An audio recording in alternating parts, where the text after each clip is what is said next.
করে দীর্ঘ রাত পর্যন্ত এমন ওয়াজ করাও আমাদের শোনাও কি হবে না, ঠিক হবে না। এই জন্য মধ্যরাত্রির মধ্যেই ওয়াজটা শেষ করতে হবে। আর যে সমস্ত ওলামায়ে কেরাম দূর দূরান্ত থেকে আসছে, এত আগের প্রোগ্রাম, তারা যেন মন খুলে কিছু সময় কথা বলতে পারে, এই সুযোগটা তাদেরকে দিতে হবে। আমরাও যেন অনেক কর্মব্যস্ততার মাঝে আমরা আসছি, আমরা যেন স্বল্প সময়ে মাহফিল থেকে কিছু নিয়ে যেতে পারি। আল্লাহ তাআলা তৌফিক দেয়, জোরে বলি আমিন। আমি আর কথা বাড়াবো না, চলেন সূরা আনফালের 2, 3, 4 তিনটি আয়াত আমি তেলাওয়াত করেছি। এই তিনটি আয়াত আল্লাহ সুবহানাহু ওয়া তাআলা আমাদের জন্য 5 দফা কর্মসূচি ঘোষণা করেছেন। জোরে বলেন কয় দফা? 5 দফা কর্মসূচি ঘোষণা করেছেন আল্লাহর কোরআন। এই কর্মসূচি আমার নয়, রাসূলের নয়, কার? এই 5 দফা কর্মসূচি আমরা যদি বাস্তবায়ন করতে পারি, আল্লাহ তাআলা দুনিয়া আখিরাত আমাদের 3টা পুরস্কার দিবেন। জোরে বলেন কয়টা? এবার বুঝে থাকলে বলুন, কাজ কয়টা? 5টা। পুরস্কার কয়টা? বাস আমরা যেন 5 দফা কর্মসূচি বুঝে নিয়ে আজ থেকে আমল করে 3 দফা পুরস্কার আমরা যেন নিয়ে কবরে জান্নাতে যেতে পারি। জোরে বলি আমিন। যেহেতু আমি 36 বছর যাবত মসজিদে কোরআন শরীফ এইভাবে নিয়ে কথা বলি, আমি ক্লাসেও তাফসীর পড়াই, তাফসীরের ছাত্র ছিলাম, তাফসীর নিয়ে আমি পড়াশোনা আলাদাভাবে করেছি, আমি ওয়াজ মাহফিলেও তাফসীর নিয়ে কথা বলি। এই জন্য এখন থেকে আলোচনা চলবে সরাসরি কোরআনের আয়াত থেকে, বলেন ইনশাআল্লাহ। এই জন্য আপনাদের প্রস্তুতি নিতে হবে। যারা রাস্তায় দাঁড়িয়ে আছেন আর চলবে না, ঘোরাফেরা কথাবার্তা আর জায়েজ নাই। এই আওয়াজ যে পর্যন্ত যাবে, এই এলাকার শ্রোতাবৃন্দ যারা সবাই চুপচাপ মাহফিলে বসে যেতে হবে, এটা ওয়াজিব। জোরে বলেন কি? কোরআনের মাহফিলে 2টা ওয়াজিব। জোরে বলেন কয়টা? বিসমিল্লাহির রহমানির রহিম। ওয়া ইযা কুরিয়াল কুরআনু ফাসতামিউ লাহু ওয়া আনসিতু লাআল্লাকুম তুরহামুন। আল্লাহ বলেন, কোরআনের মাহফিলে যখন কোরআনের তেলাওয়াত হবে, বয়ান হবে, তাফসীর হবে, ওই মাহফিলে তোমাদের জন্য 2টা কাজ ওয়াজিব হয়ে যাবে। কে বলেছেন? আল্লাহ। কয়টা কাজ ওয়াজিব? 2টা। ওয়াজিব তরক করলে গুনাহ হবে কিনা? অবশ্যই হবে। এই 1 নাম্বার কাজ, কোরআন যেহেতু আমি আল্লাহর কালাম, সুতরাং সাধারণ শোনা শুনলে চলবে না। এক কানে শুনবে আর এক কানে বের করে দিবে, অন্য মনস্ক হয়ে শুনবে, তা চলবে না। তাকায় থাকবে, একদিক কথা যাবে আরেক দিক হবে না। আমার রাসূল সাহাবায়ে কেরামের সামনে যখন কথা বলতেন, লক্ষ লক্ষ সাহাবীদের সামনে বসা থাকতেন। সে যুগে মাইক ছিল না, হরন ছিল না। নবীজি আরাফাতের ময়দানে 1.25 লক্ষ সাহাবীর সামনে জাবালে রহমতের সেই পিলারটা যেখানে দাঁড়িয়ে নবী খুতবা দিয়েছিলেন, সেখান থেকে দাঁড়িয়ে তিনি তার মতো করে আস্তে আস্তে কথা বলতেছিলেন। 1.25 লক্ষ সাহাবী তারা অপলক নেত্রে নবীজির চেহারার দিকে তাকিয়ে থেকে তারা দিলের কান লাগায় নবীজির কথাগুলো শুনতেন। কাআন্নাহুম রুসুত তায়রি। সাহাবীরা এমন ভাবে জমে জমে বসে যেতেন, প্রত্যেকটা সাহাবীর মাথায় পাখি বসে বসে ঘুম পাড়ত। পাখি বুঝতো না এটা মানুষ না কোনো পাথরের খুঁটি। লড়াচড়া ঘুরতো না, নীরব নিস্তব্ধ নিথর হয়ে বসে নবীজির জবানের দিকে কান লাগিয়ে নবীর চেহারা দেখতো আর কথা শুনতো। মনে মনে ভাবতো, একটি কথা যদি নবীজির পবিত্র জবানের আমি ভুলে যাই, ছুটে যায়, শুনতে না পারি, আমল করতে না পারি, আমার জীবনটা বরবাদ হয়ে যাবে। এই আশা নিয়ে তারা বসতেন, নবীজি কথাগুলো বলতেন। আল্লাহর নবীর মুখের কথাগুলো মাইক ছাড়া, মাইক তো জন্ম নেয় নাই সেদিন। নবীজির সামনে সাহাবী ছিল, ওই সাহাবী যেই আওয়াজে শুনছে, 1.25 লক্ষ সাহাবীর সবার পিছে যে ছিল, সেও একই আওয়াজে শুনেছে। কারো শুনতে কোনো কষ্ট হয় নাই। এমনও ধ্যান ও খেয়াল নিয়ে তারা বসতেন। আমার ভাইরা, এই ধ্যান ও খেয়াল নিয়ে বসার কারণে, শোনার কারণে, মানার কারণে সাহাবায়ে কেরামদেরকে আল্লাহ হেদায়েত দান করেছেন। রাসূল বলেন, আমার সাহাবীরা ন্যায়পরায়ণ। নাবিক যেমন জাহাজ চালিয়ে যায়, সাগরের মধ্যে যেদিন কম্পিউটার রাডার ছিল না, আকাশের তারকা দেখে দেখে তারা জাহাজ চালাইতো। চট্টগ্রাম সমুদ্র বন্দর থেকে হাজিদেরকে নিয়ে হেজবুল বাহার জাহাজ যাইতো জেদ্দা সমুদ্র বন্দরে। কোনো রুটঘাট নাই, আকাশের তারকা দেখে দেখে দিক নির্ণয় করে কম্পাস দেখে দেখে জাহাজ চালিয়ে তারা জেদ্দা বন্দরে যেমন পৌঁছে যেত। নবীজি বলেন, আমার প্রত্যেকটা সাহাবী আকাশের তারকার মতো। ও বিশ্ববাসী, আমার উম্মতেরা, আমার একজন সাহাবীর অনুসরণ করবে, তোমরা হেদায়েত পেয়ে জান্নাতে চলে যাবে। আমার তাদের বন্ধুরা, এমন সফল শিক্ষক তো জীবনে আর আসে নাই, আসবে না, যিনি তার জীবনে ১৬ লক্ষ সাহাবী তৈরি করে ঘোষণা দিয়ে গেলেন, আসাবি কুল্লুহুমুদুল বিআইহিম ইক্তাদাইতুম ইহতাদাইতুম। ১৬ লক্ষ শিষ্য সাহাবী তৈরি করে বলে গেলেন, আমার সাহাবীর ন্যায় পরায়ণ, তোমরা যার অনুসরণ করবে কামিয়াব হয়ে যাবে। এমন সফল শিক্ষক জীবনে আর উনি ছাড়া কেউ আসেন নাই, আসবেও না। একমাত্র মুহাম্মদ রাসূলুল্লাহ সাল্লাল্লাহু আলাইহি সাল্লাম, তারই সাহস ছিল, শক্তি ছিল, সামর্থ্য ছিল।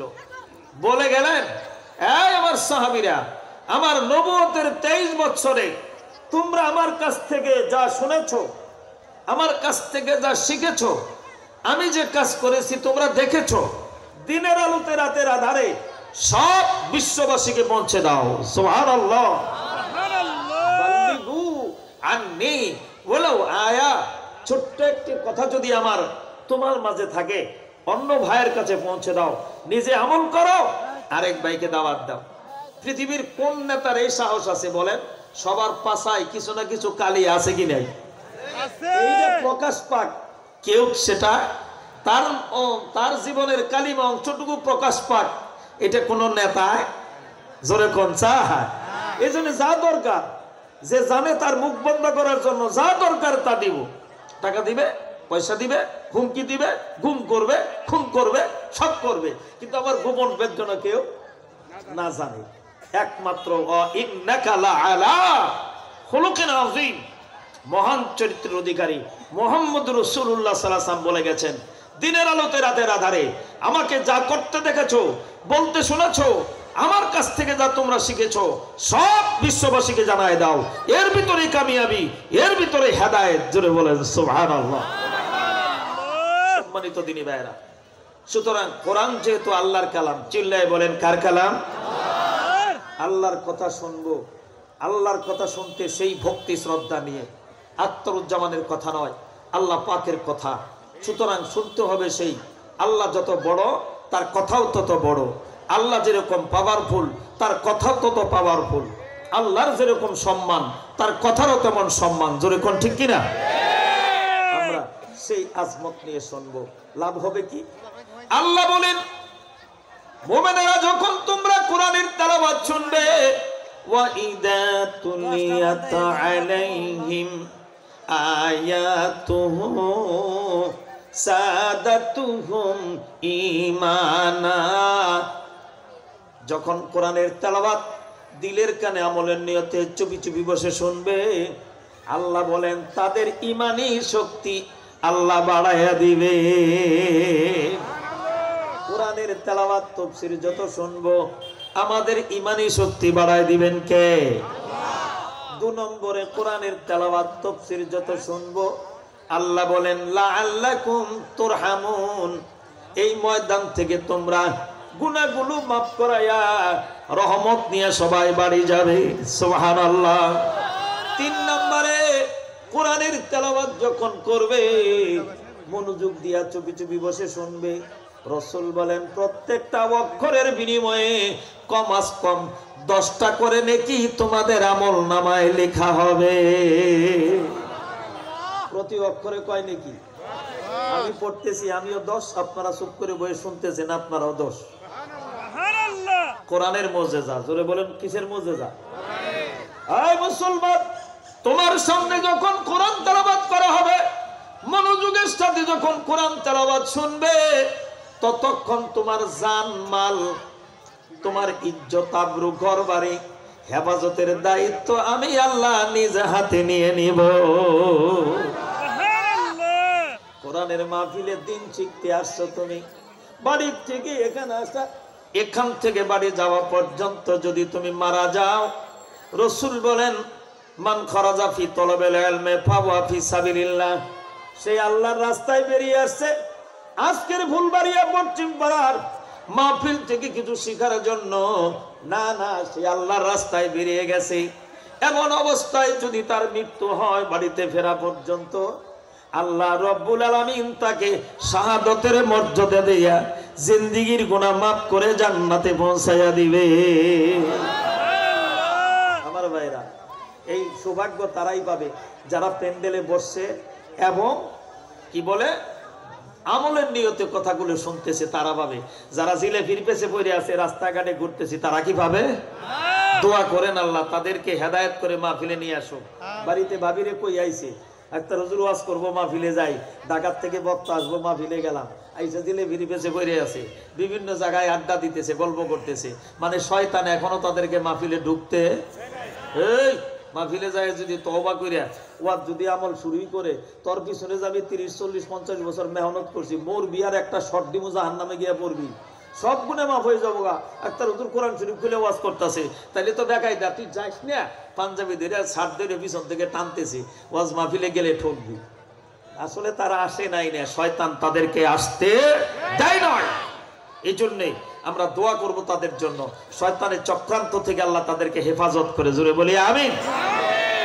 আমার বাড়ির বন্ধুরা, 5 দফা কর্মসূচি আজকের তেলাওয়াতকৃত তাফসীরে সূরা আনফালের প্রথম রুকুতে আল্লাহ বলেন, ইন্নামাল মুমিনুনাল্লাযীনা ইযা যুকিরাল্লাহ ওয়াজিলাত কুলুবুহুম। প্রথম দফা হলো মুসলমান, যদি তুমি দুনিয়াতে সফল কাম, আখিরাতে জান্নাত পাইতে চাও, 3টা পুরস্কার নিয়ে যদি তুমি জান্নাতে যেতে চাও, তাইলে 5 দফা কর্মসূচির প্রথম দফা হলো বেশি বেশি করে জিকির করো, জোরে কোন সুবহানাল্লাহ। বেশি বেশি করে কি করো? আর জোরে কোন জিকির করো, বেশি বেশি করে। মুমিনের শান হলো বেশি বেশি করে আল্লাহ পাকের জিকির করা। মুমিনের কাম अल्लाह अल्लाह क्या मजा का नाम है, अल्लाह अल्लाह क्या मजा का नाम है, अल्लाह अल्लाह मोमिनों का शान है, अल्लाह अल्लाह मोमिनों का शान है, अल्लाह अल्लाह क्या मजा का नाम है, अल्लाह अल्लाह मोमिनों का काम है, अल्लाह अल्लाह मोमिनों का काम है। জীবনের সর্ব মুহূর্তে দিলের ভিতরে আল্লাহকে স্মরণ রাখা, ঈমানের হালতে থাকা। 2 নম্বর, জবান দিয়ে সব সময় আল্লাহর জিকির করা, সুবহানাল্লাহি ওয়া বিহামদিহি সুবহানাল্লাহিল আযীম, সুবহানাল্লাহি ওয়াল হামদুলিল্লাহি ওয়া লা ইলাহা ইল্লাল্লাহ ওয়াল্লাহু আকবার। শ্রেষ্ঠতম তাফসীর সহিহ বুখারীতে আসছে, এই তাসবিহগুলো পড়া, জিকিরগুলো করা, বাইগো জিকিরকে যদি জীবনের সাথী বানাতে পারো, তামাম পৃথিবীর তোমার আর কোনো সমস্যা নাই। আল্লাহর রাসূল বলেন, আল্লাহ বলেন যে বান্দা জিকির করে যতক্ষণ আমি আল্লাহ তার সাথী থাকে ততক্ষণ, বান্দা জিকির করবে যতক্ষণ আমি তার সঙ্গে থাকবো ততক্ষণ। আবার বলেন ফাযকুরুনি আযকুরুকুম, বান্দা আমার জিকির করবে যখন আমি তাকে স্মরণ করব তখন। সুবহানাল্লাহ সুবহানাল্লাহ। এবার বলেন আল্লাহ আমাকে স্মরণ করবে কখন? আমি আল্লাহর জিকির করব যখন। কি বুঝতে পারছেন? বুঝতে পারছেন? বলেন আল্লাহ আমাকে স্মরণ করবে কখন? বলেন ধরে বলেন, আমি আল্লাহর জিকির করব যখন আমার আল্লাহ আমাকে স্মরণ করবে তখন। আমার বাড়ির বন্ধুরা, জিকির তো এমন এক ইবাদত, তুমি ড্রাইভার গাড়ি চালাইতেছো হাত দিয়া, জিকির করবা জবান দিয়া, ধান কাটতেছো হাত দিয়া, জিকির করবা জবান দিয়া, তুমি পাট কাটতেছো হাত দিয়া, জিকির করবা জবান দিয়া। ও মুসলমান, তুমি রান্না করতেছো, মা তুমি রান্না করতেছো, হাত দিয়া জিকির করবা জবান দিয়া, তরকারি কাটতেছো হাত দিয়া জিকির করবা জবান দিয়া, ঘর ঝাড়ু দিতেছো হাত দিয়া জিকির করবা জবান দিয়া। জীবনে 24 ঘন্টা তুমি জিকিরের আমলকে সাথী বানাও, রব্বুল আলামিন তোমার সাথী হয়ে যাবে। মাল্লাহুল মাওলা ফালাহুল কুল, আল্লাহ যদি আমার সাথী হয় দুনিয়ার কেউ আমার কোনো ক্ষতি করতে পারে না। জোরে কোন ঠিক না ঠিক? আমার প্রাণের বন্ধুরা, এই জন্য রাসূল বলেন আশ-শায়তানু জাসিমুন আলা কালবে বানি আদম ইদা যাকারাল্লাহ খানাসা ওয়া ইজা গাফালা ওয়াসওয়াসা। শয়তান বনি আদমের রক্তের পশমের গুড়া দিয়ে ঢুকে রক্তের শিরায় দৌড়াদৌড়ি করে কলবের ভিতরে বৈশা বান্দারে ধোঁকা দেয়, বিভিন্ন পাপের প্ররোচনা দিয়ে পাপ করায়। ওই শয়তানকে তাড়াবার আর কোনো ঔষধ নাই। শয়তানকে তাড়াবার একটা রসুল বলছেন ইদা যাকারাল্লাহ খানাসা, একটা মাত্র ঔষধ, তুমি যখন জিকির করবে শয়তান তোমার থেকে পালাবে। সুবহানাল্লাহ। আর যখন জিকির ছাড়বে আবার শয়তান তোমার কলবে এসে ধোঁকা দিবে। এই জন্য আজকে যেমন আমার ভাইয়েরা বৃষ্টির মধ্যে আমরা হোন্ডা চালাই, একটা পোশাক পরি তাকে বলি রেইনকোট। কি কোট বলে? রেইনকোট। এমনি ভাবে ডুবুরিরা পানিতে নামে, তার গায়ে পানি ঠান্ডা লাগে না, একটা পোশাক পরে, এটা হলো ওয়াটারপ্রুফ। আবার আমেরিকা একটা পোশাক আবিষ্কার করছে, ওই পোশাকটা পরে অগ্নিকুণ্ডের ভিতরে ঢুকে আগুন লাগে না, ফায়ার প্রুফ। এমনি ভাবে রাসূল আমাদের জন্য একটা পোশাক দিছে শয়তান প্রুফ। আরে কথা কয় নাকি? পোশাকটার নাম কি? শয়তান প্রুফ।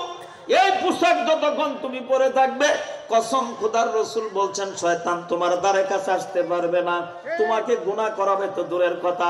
সেই শয়তান প্রুফ পোশাকটার নাম হলো আল্লাহর জিকির। সুবহানাল্লাহ।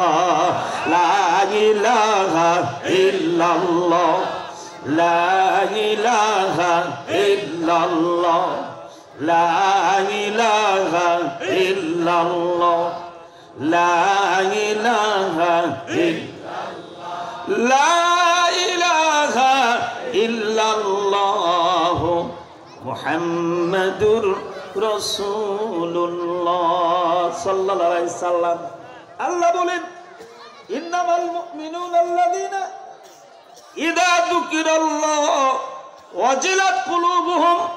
বান্দার জিকিরের সম্পর্ক থাকবে তার কলবের সাথে। জোরে বলেন কিসের সাথে? আরো জোরে কোন। বান্দা যখন আল্লাহর আযাবের ভয়ের কথা স্মরণ করে জিকিরের মুরাকাবায় ডুব দিবে, আল্লাহর আযাবের ভয়ে, জাহান্নামের ভয়ে বান্দার কলবটা থরথর করে কাঁপতে থাকবে। সুবহানাল্লাহ। আমার প্রাণের বন্ধুরা, আপনি যখন সেলো মেশিন স্টার্ট দিবেন, আপনার সুইচ বাটনটা অন করে যখন হ্যান্ডেল মারবেন, হ্যান্ডেল মারতে মারতে ফুল স্পিড যখন এসে যাবে, হ্যান্ডেল তাড়াতাড়ি বের করে ফেলবেন, ইঞ্জিন একাই চলবে। যখন ঠিক কিনা? তেমনি ভাবে তোমার কলবের মধ্যে এই জবানের যে জবানের হ্যান্ডেল দিয়ে জিকির চালু করো, চলতে ফিরতে 24 ঘন্টা জিকির করো। শেষ রাত্রিতে ঘুম থেকে উঠে তাহাজ্জুদ নামাজ পড়ে, এই পৌষের শীতের মধ্যে ঠান্ডা পানি দিয়ে ওযু করে তাহাজ্জুদ নামাজ পড়ে তুমি ইস্তেগফার পড়ো, নবীর এশকে তুমি দরুদ শরীফ পড়ো। এবার চক্ষু দুটো বন্ধ করে আমি আমার আল্লাহর আযাবের কথা স্মরণ করে আল্লাহর মহব্বত দিলে নিয়ে জিকির করো, দেখবা তোমার দুই চোখ দিয়ে ঝর্ণার মতো পানি আসতেছে।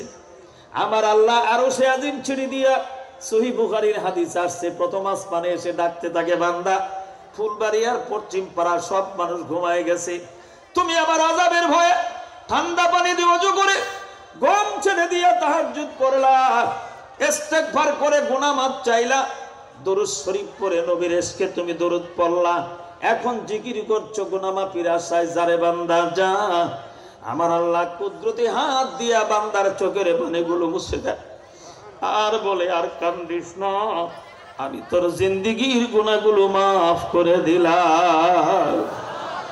आशिकू का क्या मजा है माशूकों से पहुंचियो, इश्क गुल में क्या मजा है বুলবুলি সে পৌঁছিও। ইশকের মজা জানে আশিক আর মাসুকে, গাছের ডালে ফুলের কলিতে কি মজা এটা জানে বুলবুল পাখিতে। ও তুমি কেমন আশিক, তোমার আশিক তোমার প্রেমিক তোমাকে বোটানিক্যাল গার্ডেনে দাওয়াত দিয়েছে, ব্রিজের উপর দাওয়াত দিয়েছে, ও আইসা দুপুরবেলা 2টার সময় দাঁড়ায় আছে, তুমি ওয়াদা করেছো 4টা পর্যন্ত এখনো যাও নাই, তুমি কিসের সাতার আশিক? আমার আল্লাহ আরশে আজিম ছেড়ে দিয়া রাত্রি যখন গভীর থেকে গভীর হয়, 1/3 পার হয়, বিশেষ করে রাত যখন 2য় অংশে পড়ে যায়, আমার আল্লাহ আরশে আজিম ছেড়ে তোমাকে ডাকতে থাকে, কি আছো বান্দা? গুনার পাহাড় গড়েছো, মনে করেছো আমার মতো গুনাহগার আর ফুলবাড়িয়ায় নাই। নিরাশ হয়ে যায় না, লা তাকানাতু মির রাহমাতিল্লাহ, আমি আল্লাহর রহমত থেকে নিরাশ হইও না। বান্দা তোর কি সাধ্য আছে আমার চেয়ে বেশি গুনাহ করা, রহমতের চেয়ে বেশি গুনাহ করা? তোর কি সাধ্য আছে আমার ক্ষমার চেয়ে বেশি গুনাহ করার? না না নাই। আমার আল্লাহ ডাকতে থাকে, আমার আশিকরা উঠো, ওযু করে নামাজ পড়ে আমার কুদরতি ভাই সিজদা করো, আমার রহমতের দরবারে 2 হাত তুলে কান্দো, আমি আল্লাহ তোমার জিন্দেগির গুনাহ খাতা মাফ করে দেব। তুমি অসুস্থ, তোমাকে ঢাকা পিজি হাসপাতাল ফেরত দিয়েছে, তোমাকে মাদ্রাজ ফেরত দিয়েছে, বেঙ্গালুরু ফেরত দিয়েছে, বলছে তোমার কোনো চিকিৎসা নাই। বান্দারে নিরাশ হয়ো না আমার রহমত থেকে, আমি আল্লাহ শাফিউল আমরা সব রোগের চিকিৎসা দিতে পারি। বান্দারে তুই তওবা করে আমার কাছে ক্ষমা চা, চোখের পানি ফেলে কান্দো, মুহূর্তের ভিতরে আমি আল্লাহ তোর সব রোগ দূর করে তোকে সুস্থ বানায়া দেব। আশিকায় ডাকতেছে আর তুমি মাসুকায় ঘুমাই রইছো, কিসের সাতার আশিক তুমি? আমার বাড়ির বন্ধুরা, এই জন্য আসো 5 দফা কর্মসূচির প্রথম দফা আমরা জাকিরিন হয়ে যাই। চলার পথে সব সময় জিকির করব, আল্লাহ আমার সাথী হবেন, শয়তান আমার কাছে আসতে পারবে না, আমার সমস্ত আমলগুলো ইবাদত হয়ে যাবে। জোরে কোন সুবহানাল্লাহ। 2 নম্বর, ওয়াইদা তুলিয়াত আলাইহিম আয়াতুহু সাদাতুহুম ঈমানা। 5 দফা কর্মসূচির দ্বিতীয় দফা হলো, মুসলমান কোরআন শরীফ বেশি বেশি করে তেলাওয়াত করো। কোরআন শরীফ যত বেশি তেলাওয়াত করবে আমার আল্লাহ তার ঈমানী শক্তি তত বাড়ায়া দিবে। বান্দা যখন কোরআন শরীফ পড়ে বান্দা আল্লাহর সাথে আলাপ করে, সুবহানাল্লাহ সুবহানাল্লাহ। আমার ভাইরা মুফাসসিরিনে কেরাম লেখেন, ওই ফুলের ভিতরে যেমন ঘ্রাণ লুকায় থাকে, এই গোলাপ ফুলের মধ্যে ঘ্রাণ লুকায় আছে, ঘ্রাণটা কিন্তু দেখা যায় না। বলেন তো দেখা যায়? গোলাপ ফুলের পাপড়ি গুলো ছিঁড়ে শেষ করেন, ঘ্রাণ কিন্তু চোখে দেখা যাবে, কিন্তু নাকে নিলে টের পাওয়া যায় কি যায় না? এই আয়াতের প্র্যাকটিক্যাল তাফসীর করছি, দেখেন তাকায়। গোলাপ ফুলের ভিতরে ঘ্রাণ লুকায় আছে, পাপড়ি খুললে সব ছিঁড়ে ফেললে ঘ্রাণ যেমন দেখা যায় না, কোরআনের ভিতরে আমার আল্লাহ লুকায়া থাকে, আমার আল্লাহরে দেখা যায় না। বান্দা যখন বলে আলহামদু, আমার আল্লাহ জিগায় বান্দা তুমি কার প্রশংসা করছো? আল্লাহ জিগায় বান্দা কার প্রশংসা করছো? আল্লাহ বলে লিল্লাহ, আমি আল্লাহর প্রশংসা করছি। আল্লাহ জিজ্ঞেস করে মানিল্লাহ, তুমি কি তোমার আল্লাহরে চেনো? বান্দা বলে রব্বিল আলামিন, আমার আল্লাহ হলেন বিশ্বজাহানের প্রতিপালনকারী। জোরে কোন সুবহানাল্লাহ। একটা শব্দ আল্লাহ পড়ে আরেকটা শব্দ বান্দা পড়ে জবাব দেয়। কোরআন পড়ে বান্দা আল্লাহর সাথে প্রেমের আলাপ করে। এই জন্য তুমি কোরআন পড়বে যত, তোমার ঈমান বাড়বে তত। সুবহানাল্লাহ। এই জন্য মুসলমানের 2 নম্বর কাজ হলো সফলতা লাভের, কোরআন শরীফ তেলাওয়াত শিখতে হবে। আপামর মুসলমান নারী পুরুষ প্রত্যেকের জন্য কোরআন শরীফ সহি শুদ্ধভাবে শিক্ষা করা ফরজে আইন। জোরে বলেন কি? হুজুর গো, কোরআন শরীফ শিখলেন না তো কিছুই পাইলেন না। ইন্নাল্লাযী লাইসা ফি জাওফিহি শাইউম মিনাল কুরআনি কাল বাইতিল খারিব, তোমার ভিতরে কুরআন নাই, তোমার বাড়িটা, তোমার কলবটা উজাড় গৃহের মতো, সারা বাড়ির মতো। এই জন্য কোরআন শিক্ষা করো। ডক্টর মোহাম্মদ শহীদুল্লাহ আমাদের দেশের ভিতরে খ্যাতনামা একজন শিক্ষাবিদ ছিলেন। শেষ জীবনে তিনি লিখে গেছেন, তুমি যত ডিগ্রি নাও না কেন, জেনারেল যত ডিগ্রি নাও না কেন, তুমি এখনো কোরআন শিখো নাই। তুমি শুনে নাও, তুমি মূর্খ নও, তুমি গণ্ড মূর্খ। কোরআন যখন শিখবে, তোমার সেই অন্যান্য জ্ঞানগুলি তখন মূল্যায়ন হবে। তোমার সেই এফসিবিএস জ্ঞান, তোমার সেই ব্যারিস্টারি জ্ঞান, তোমার সেই অনার্স মাস্টার্সের পিএইচডির জ্ঞান তখন কাজে লাগবে। কোরআনের এলেম যখন তোমার ভিতরে ঢুকবে, ওইটা দিয়া তুমি কোরআনের এলেমকে চালাইতে পারবা। এই জন্য কোরআন শিখো নাই, তুমি কত ডিগ্রি নিয়েছ, না না, এখনো তুমি মূর্খ নও, শুধু গণ্ড মূর্খ। এই জন্য আহ্বান জানাবো আজকের এই সম্মেলন থেকে, আমরা যারা আসিয়াই যোগ মন্ডলী সহস্রতাবৃন্দ, আল্লাহ আমাদেরকে মৃত্যুর পূর্বে কোরআন শিখাইয়া, কোরআন পড়াইয়া, কোরআনের আমল করে কবরে নিও। জোরে কোন আমিন। আমার বাড়ির বন্ধুরা, যেই বাড়িতে কোরআন শরীফ তেলাওয়াত হয়, যেই ঘরে কোরআন শরীফ তেলাওয়াত হয়, ওই ঘরে আল্লাহর রহমত বৃষ্টির মতো বর্ষিত হতে থাকে। হযরত উসাইদ ইবনে হুযায়র রাদিয়াল্লাহু তাআলা আনহু, তার ঘরের পাশে রুমে একটা চতুষ্পদ জন্তু ছিল, তার বাহন ঘোড়া ছিল। উনি সকালবেলা ফজরের পরে কোরআন শরীফ তেলাওয়াত করতেছেন, এমন সময় ঘোড়াটা লাফাইতেছে। কোরআন শরীফ তেলাওয়াত শুনে ঘোড়াটা লাফায়, আহা, আবার তেলাওয়াত বন্ধ করে ঘোড়াটা শান্ত হয়ে যায়, আবার তেলাওয়াত করে ঘোড়াটা লাফায়। এবার উসাইদ ইবনে হুযায়র কোরআন তেলাওয়াত বন্ধ করে দৌড়ে গিয়ে রাসূলের দরবারে হাজির। আসসালাতু ওয়াসসালামু আলাইকা ইয়া রাসূলুল্লাহ, ইয়া হাবিবাল্লাহ, হুজুর গো, আমি ফজর পরে গিয়ে ঘরে বসে কোরআন শরীফ পড়তেছি, আমার পাশের রুমের ঘোড়াটা লাফাইতেছে, হুজুর তেলাওয়াত করি, লাফান শুরু করে, তেলাওয়াত বন্ধ করি, শান্ত হয়ে যায়। রাসূল বললেন, উসাইদ রে, তুমি কোন সূরা তেলাওয়াত করতেছিলা? উসাইদ বলে, ইয়া রাসূলুল্লাহ, আমি সূরা কাহাফ তেলাওয়াত করতেছিলাম। সুবহানাল্লাহ। রাসূল বলেন, উসাইদ রে, যেই ঘরে সূরা কাহাফ তেলাওয়াত করা হয়, ওই ঘরে আল্লাহ রহমতের ফেরেশতা ঝাঁকে ঝাঁকে নাজিল হয়। তুমি তো দেখো না, ওই চতুষ্পদ পানি তোমার ঘোড়া দেখছে, ফেরেশতা আসতেছে দলে দলে আসমান থেকে, ফেরেশতা ঢল দেখে ঘোড়াটা লাফাইতেছিল। সুতরাং শুনে নাও, যেই ঘরে সূরা কাহাফ কোরআন তেলাওয়াত হয়, সেই ঘরে রহমতের ফেরেশতারা দলে দলে ঝাঁকে ঝাঁকে নাজিল হয়। জোরে কোন সুবহানাল্লাহ। এই জন্য আমাদের ঘরে আজকে শান্তি নাই। কিভাবে শান্তি থাকবে? 24 ঘন্টা ডিসেন্টিনা লাইনে আমাদের সিনেমা চলতেছে, ইন্ডিয়ান সিরিয়াল চলতেছে, বক্স বাজাইতেছে কেজেডে। টিভি তো এখন খাওয়া নাই, কেন? টিভি তো আমাদের পকেটে পকেটে, রুমে রুমে, ঘরে ঘরে, পকেটে পকেটে আমরা মোবাইলে টিভি দেখতেছি, সবকিছু দেখতেছি, অশ্লীল দৃশ্য। ঘরের ভিতর ফটো দিয়ে ভরে রেখেছো জেন্দা প্রাণীর, ঘরের ভিতরে পুতুলার মূর্তি দিয়ে ভরে রেখেছো, ঘরের ভিতরে নামাজ নাই, কোরআন তেলাওয়াত নাই, পর্দা নাই, মুর্শিদা নাই, জিকির আজকার নাই, যার জন্য দুনিয়ার সব অশান্তি আল্লাহ তোমার ঘরের ভিতরে ঢুকায় দিছে।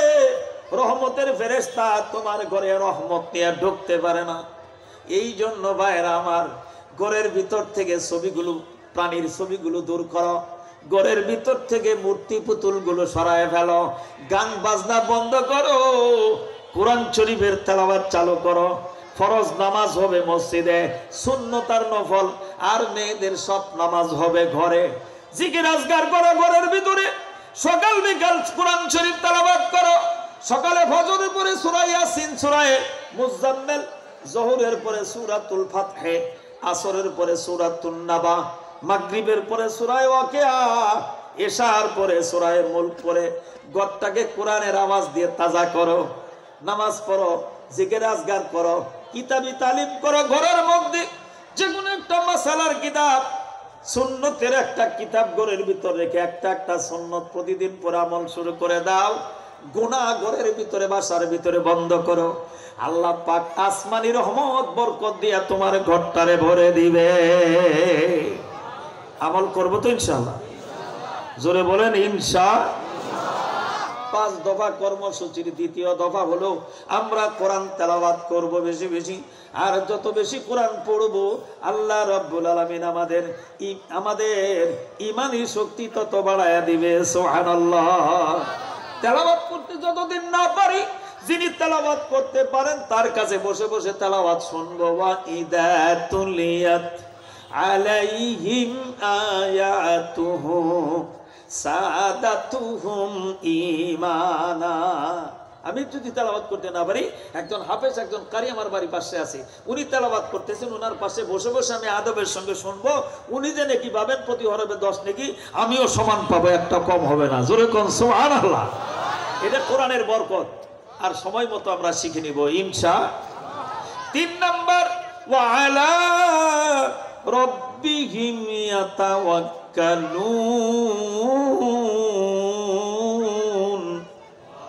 3 নাম্বার হলো মোমেন সফলতা লাভের 3 নাম্বার কর্মসূচি। জীবনের সর্বক্ষেত্রে একমাত্র আল্লাহর উপরে ভরসা করবে। চিল্লায় বলেন ভরসা কার উপরে? আরো জোরে কর। কেন? আল্লাহ বলেছেন ওয়া মাইয়াতাওয়াক্কাল আলাল্লাহি ফাহুয়া হাসবুহু।